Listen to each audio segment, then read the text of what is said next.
Merci beaucoup. Est-ce que vous m'entendez bien? Super. On est parti. Donc moi, la moitié de ma carrière, je l'ai passée à la radio. L'autre moitié, je l'ai passée sur les réseaux sociaux. Et il y a une partie qui se chevauche où j'ai bossé sur les réseaux sociaux des radios. Et je suis là pour vous expliquer pourquoi il faut que vous fassiez des vidéos pour toucher une nouvelle audience. Et en fait, vous n'avez pas vraiment le choix de ne pas faire de vidéos. J'entends déjà les critiques, qu'est-ce qui nous emmerde avec ces vidéos? Nous on fait de la radio, nous c'est l'audio, nous c'est le son. Mais si on retourne à la base de la radio, à la base de la base de la radio, qu'est-ce que c'est le métier de radio? C'est de raconter finalement des histoires, informer, divertir, accompagner et amuser les gens. Et c'est vrai que pendant 100 ans, il s'est avéré que l'audio était la meilleure manière de faire ce métier-là. Mais les choses ont beaucoup changé et en 100 ans, la radio a suivi les usages. Au début, le poste y était dans le salon, donc elle racontait les histoires. Ensuite, la radio a accompagné les automobilistes, a accompagné les jeunes pendant les années 80 et après. Et finalement, personne n'a dérangé la radio pendant ces 100 ans-là. La télévision n'avait pas cette proximité. Il y a toujours ce côté écran à la maison avec du maquillage, des lumières, des grands studios. Et la radio était un peu seule sur l'accompagnement. Mais les choses ont changé aujourd'hui et les usages ont encore changé puisqu'aujourd'hui, 85,4% des Français de plus de 18 ans utilisent les réseaux sociaux. Et ce qui est important, ce qu'il faut balayer, c'est que c'est pas un truc de jeune. La moyenne d'âge des utilisateurs des réseaux sociaux, c'est 42 ans, soit à peu près l'âge moyen des Français hors réseaux sociaux. Et finalement, ce qui change beaucoup, c'est que le smartphone a remplacé le métier d'accompagnement de la radio. Et aujourd'hui, on a plus facilement l'envie de sortir son smartphone pour regarder des choses plutôt que d'écouter la radio. Les réseaux sociaux, vous êtes convaincus, vous avez tous sur vos radios des pages Facebook, des pages Instagram, des comptes TikTok, mais les réseaux sociaux en 15 ans, ils ont aussi changé. Beaucoup changé même. Est-ce qu'on peut encore appeler ça des réseaux sociaux? Je ne suis pas sûr. Ça devient des plateformes de contenu. D'ici 10 ans, je pense que Netflix, TikTok, Instagram, Facebook feront à peu près tous le même métier, c'est-à-dire diffuser des vidéos pour que les gens restent le plus longtemps possible. Et aujourd'hui, les usages ont tellement changé que 60% du temps passé sur les réseaux sociaux est dédié au visionnage des vidéos. Et ce chiffre aussi intéressant, 43 millions de Français vont sur YouTube chaque mois, ce qui fait que c'est la première plateforme de contenu social, entre guillemets, si on les compare à des Facebook et autres. Et YouTube a l'avantage d'être connecté aux télés. Donc, c'est-à-dire que YouTube devient un meuble dans votre maison et une plateforme d'écoute et de contenu que vous pouvez consulter à la maison en famille. Pourquoi est-ce que c'est important? C'est qu'aussi tous les acteurs du marché, que ce soit Netflix, YouTube, TikTok, Spotify, tout le monde veut de la radio, tout le monde veut de la radio filmée. Pourquoi? Parce que les séries, ça coûte très cher, donc ils ont acheté des programmes de flux, ça coûtait un peu moins cher, mais ce qui a moins cher de moins cher, c'est les podcasts vidéo, c'est la radio filmée. Où finalement, avec une caméra et un micro, vous arrivez à faire un contenu de plusieurs heures si vous avez les bonnes personnes.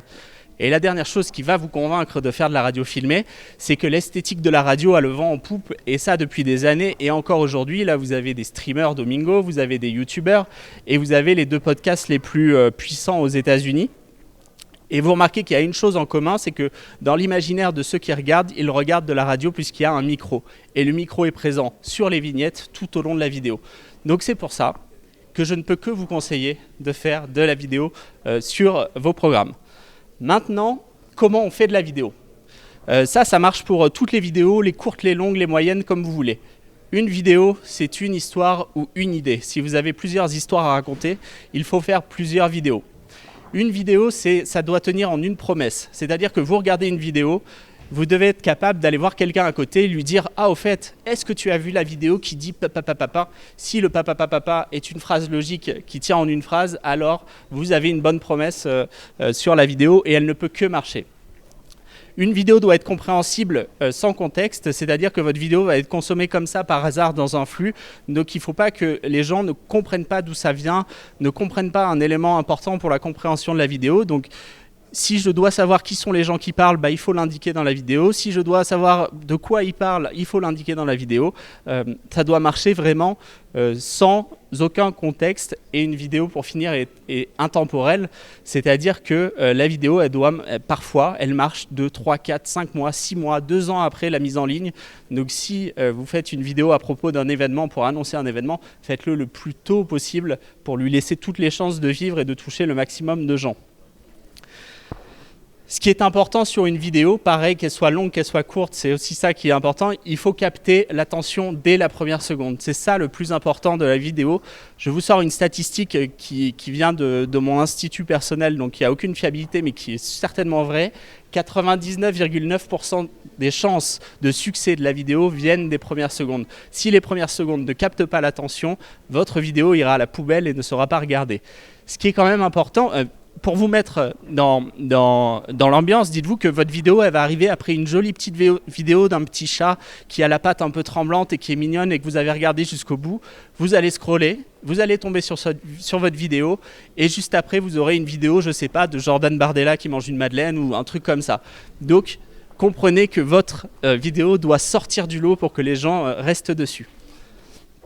Et la bonne nouvelle, c'est ce qui est marqué en bas. Ce sont deux choses que la radio sait faire depuis tous les temps. Vraiment, s'il y a bien une chose que la radio a inventée, c'est capter l'attention et retenir les gens le plus longtemps possible. Donc il n'y a aucune raison que vous ne sachiez pas faire des vidéos. Sur la qualité, ce qui est important, c'est l'audio et l'histoire. C'est même plus important que l'image. La qualité de l'image, si on vous dit « Ah, ma vidéo, elle ne marche pas parce que l'image, elle est moche », en fait, c'est faux. C'est un faux argument. Si la vidéo ne marche pas, c'est que l'histoire n'est pas assez intéressante et que vous n'avez pas capté l'attention. Vous allez voir des exemples juste après. Et ce qui est important aussi, ça je vois souvent des vidéos, l'interface des plateformes, elle est très lourde. Heureusement, elles se sont uniformisées, que ce soit Instagram, Facebook ou TikTok. Vous avez du texte en haut, du texte sur le côté, du texte en bas. Donc checkez bien au moment de la mise en ligne que vos sous-titres ne tombent pas au niveau de l'interface et que ce ne soit pas lisible. Faites en sorte que les sous-titres soient vraiment hauts pour que ce soit le plus lisible possible. Les premières vidéos que vous pouvez faire et celles qu'il faut que vous fassiez en premier, c'est les clips antennes. Les clips antennes, qu'est-ce que c'est? C'est tout bête, c'est je prends le flux antenne vidéo, je coupe un point, je coupe l'autre et je diffuse. Pourquoi c'est important? Parce que c'est votre matière première numéro 1. C'est quelque chose qu'en tant que radio, vous payez déjà, vous financez déjà. Donc le coût de production de ce genre de vidéo, ça va être le plus petit et ce qui va vous permettre de faire un maximum de vues avec très peu d'investissement. La question qui se pose, c'est comment est-ce que je filme tout ça? Regardez, il n'y a aucune solution magique. Toutes ces vidéos-là, elles ont marché dans leur territoire. Vous avez des caméras dans le studio très loin, mais ce qui est important, c'est que c'était la première interview du chanteur du groupe qui s'était fait interdire à Coachella ou qui avait eu la polémique après Coachella. Ensuite, vous avez un éditorial, vous avez du split screen quand il y a plusieurs invités. Vous avez celle-là qui est sud-africaine, la personne ici, qui vraiment, je pense, a posé son iPhone sur la table et elle n'a même pas mis le son de la radio. C'est vraiment juste l'histoire qui est importante. Et l'histoire est horrible, hein. C'est l'histoire d'une nanny qui a tué tous les enfants qu'elle a gardés. Donc, en effet, ça vous donne envie de rester. La présentation, vous pourrez la récupérer à la fin avec tous les liens cliquables, donc on ne va pas les regarder là, mais vous pourrez vous faire plaisir et regarder toutes ces vidéos. Et si vous n'avez pas d'image, parce qu'il y a souvent cette excuse, des radios y arrivent très bien sans image. Vous avez BBC Radio 2, vous avez France Culture et vous avez un podcast, Les Baladeurs, qui arrivent à trouver des façons de raconter une histoire sans utiliser d'image. Je vous conseille particulièrement celle-là où ils ont fait un petit roman photo avec des têtes qui bougent et qui ont des expressions. Voilà un exemple de début de vidéo captivant. Ça, c'est une radio anglaise, Kiss. Et je vous ai mis les 3 premières images de la vidéo. Donc là, la durée totale, ça doit être 1 seconde. Et vous remarquez que si vous voyez ça dans un feed, vous vous arrêtez. Parce que la personne là, qui est une candidate, une ex-candidate de télé-réalité, mais moi je ne la connaissais pas et j'ai regardé la vidéo quand même, elle dit « Dry January, c'est en fait égoïste ». Là, vous êtes interpellé, vous restez dessus, et après, vous avez le débat. Il montre qu'il y a une personne en face qui écoute, et après, les deux débattent en disant « Mais pourquoi tu dis ça? Tu as tort, tu ne devrais pas dire ça. » Et donc, finalement, vous avez capté l'attention avec cette première seconde. L'image est nickel, elle est épurée, on est concentré sur le texte.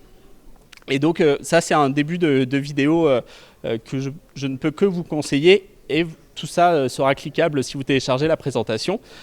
Voici des exemples de formats radio qui marchent beaucoup à l'étranger et en France. Par exemple, c'est une radio espagnole qui fait un jeu qui interviewe des enfants. C'est assez rigolo, ça a déjà été fait dans plein de radios. Mais ils ont trouvé une mécanique en générant des enfants qui ressembleraient aux enfants interviewés. C'est de l'intelligence artificielle en bas, mais c'est juste des photos de l'image générative, donc rien de bien grave. Et finalement, toutes les vidéos commencent à marcher, donc ils ont trouvé leur concept qui est hyper viral. Pareil pour cette radio néo-zélandaise, The Edge, où là c'est un jeu à l'antenne qu'ils font de manière assez régulière, où lui il doit chanter, le son s'arrête, et il doit retomber sur la chanson au bon tempo. Ça marche de ouf aussi, ça fait 1 million de vues à chaque fois, à chacune des vidéos. Je vous la conseille, celle-là, notamment sur Harry Style. Et puis vous avez en France les contenus humoristiques ou éditoriaux de Nova, de France Inter, de RTL, mais vous avez aussi toutes les autres radios qui marchent vraiment bien. Et ça, c'est vraiment du clip antenne, c'est-à-dire qu'il y a un point A, un point B, comme le montage audio, sauf que c'est de la vidéo. Et ça demande certes du sous-titrage pour certains, mais RTL bien souvent ne sous-titre pas. Et finalement, dites-vous qu'aujourd'hui, le son il est activé de base aussi sur ces applications, sur TikTok et souvent sur Instagram. Donc les sous-titres deviennent un peu plus négligeables qu'ils pouvaient être à une époque. Les formats natifs. Le format natif, qu'est-ce que c'est ? C'est un format qui n'est pas lié à votre antenne, c'est quelque chose que vous allez faire en plus, que vous allez créer depuis zéro. C'est hyper important parce que ça va vous permettre de raconter toute votre radio et aller encore plus loin que toute votre radio, mais en restant dans l'imaginaire quand même de votre radio. C'est-à-dire que si vous avez un clip antenne, si vous faites que des clips antennes et que vous n'avez qu'une émission, vous allez parler finalement que de la matinale, mais vous n'allez pas parler de vos événements, vous n'allez pas parler de vos autres rendez-vous, du jeu à l'antenne et de toutes ces choses-là. Donc les formats natifs, c'est hyper important. Néanmoins, si on parle vraiment business model, vous ne pouvez pas passer trop de temps à faire des formats natifs, ce n'est pas votre cœur de métier. Vous n'êtes pas des brutes, des combini pour lesquels c'est un business model. Soyons très honnêtes, ces formats très courts vont faire des millions de vues, mais vont faire des millions de vues de première seconde, et finalement, au bout de 10 secondes, la moitié des gens sont partis, et au bout de 30 secondes, il n'y a quasi plus personne. Ça veut dire que le temps que vous allez passer sur votre vidéo, la moitié du temps va être foutu à la poubelle et vu par pas grand monde. Donc c'est pour ça que là, vous avez tout un tas de façons de raconter les coulisses de votre radio, de raconter l'actualité. Là, vous avez Nostalgie avec Philippe et Sandy, c'est assez drôle. Sandy court vers Philippe et lui dit « Ah, c'est quoi tes titres de l'année ?» Et ça marche super bien. RTL2, ils sont toujours très bons sur l'actualité. Donc eux, dès qu'il y a une actu, ils la balancent. Et c'est juste une vidéo d'Harry Style et un titre Harry Style. Et comme ça, vous vous rappelez votre playlist. Et après, vous avez Énergie qui est aussi arrive à faire des formats très courts avec leurs invités. C'est quali, c'est joli, ça marche bien, c'est efficace. Et le temps de prod est assez court. Et après, vous avez d'autres exemples. Je vous parle un peu des événements et des coulisses, qui est la dernière photo, mais que vous n'allez pas vraiment voir. Mais en gros, dans les événements, sachez que ce qui est le plus important, ce n'est pas vraiment l'événement en lui-même, c'est les coulisses de cet événement. Pour vous raconter une anecdote, au Energy Music Awards il y a 2 ans, notre vidéo qui a fait le plus de vues, c'est une vidéo qu'on a pris par hasard en allant faire une pause aux toilettes, et on a croisé Benson Boone qui parlait avec une gagnante de la Star Academy. La vidéo, on n'apprend rien, on voit juste Benson Boone qui parle avec la fille de la Starac, on n'entend rien de ce qu'ils disent, et pourtant cette vidéo a fait le plus de vues.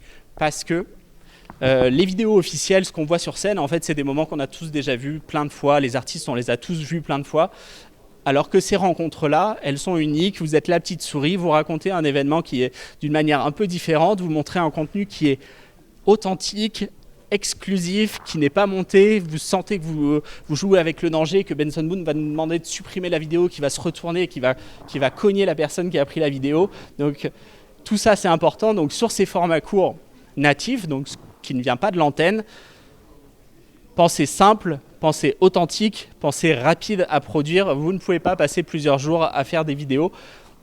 Et le plus authentique, ça c'est encore de mon institut personnel, mais plus c'est authentique et plus c'est schlag, si vous voyez le terme, mieux ça va marcher en format court et surtout sur des réseaux comme TikTok. En revanche, là, un des points sur lesquels il faut avancer et qui est le plus important, c'est la premiumisation de vos contenus originaux. C'est-à-dire que faire des contenus originaux seulement courts, comme je vous l'ai dit, c'est un peu les mettre à la poubelle. Ils vont faire des millions de vues, mais ils vont être oubliés dès qu'ils vont être diffusés. Là, vous avez deux exemples de radio. Vous avez Triple J, qui est une radio australienne musicale assez jeune, et Kiss, qui est pareil, une radio anglaise. Eux ont créé une véritable communauté sur YouTube. Pourquoi YouTube est quelque chose d'important? C'est que YouTube est la plateforme sur laquelle les gens vont rester, vont consommer le contenu le plus longtemps possible.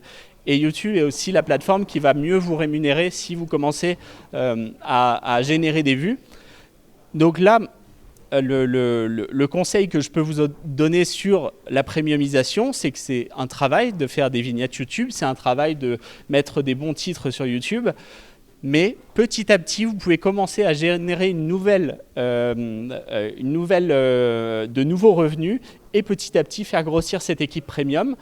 Et surtout, ce qui est important, c'est que de votre version longue de 18 minutes, vous allez tirer une version courte aussi, et celle-là va faire des vues et va participer à quelque chose, à la viralité aussi de votre compte. Très souvent, on hésite, quand on est une radio généraliste, à mettre tous nos contenus en replay, de tout mettre à la suite et de mélanger des contenus originaux avec des contenus totalement replay. Moi, mon point, c'est que je pense qu'il faut plutôt faire des pages YouTube de programmes ultra forts et de faire une premiumisation par type de programme. Par exemple, vous avez une émission de cuisine. Je pense qu'il est plus logique de faire une page YouTube dédiée à cette émission de cuisine où il y aurait les replays de l'émission de cuisine, des contenus originaux, des recettes ou des choses comme ça. Et là, vous allez créer une communauté déjà hyper resserrée sur les fans de cuisine. Et en plus, vous allez mélanger votre contenu antenne et vos contenus originaux. Et là, vous allez pouvoir générer de nouveaux revenus. Et dans ce cas de Kiss, vous voyez que si on regarde globalement, on se dit « Ah oui, Kiss, la radio, c'est tout ça. Ça parle un peu de DJ, ça parle de ses humoristes. » Mais le problème de ça, c'est moi qui fais bouger ça? Ah ouais. Non, c'est pas moi. Le problème de ça, c'est que si ces contenus-là surperforment par rapport aux autres contenus de votre radio, le jour où ces gens-là vont partir, les gens seront abonnés pour ces contenus-là en priorité et vont partir de votre radio puisque le reste des contenus ne sera pas assez fort.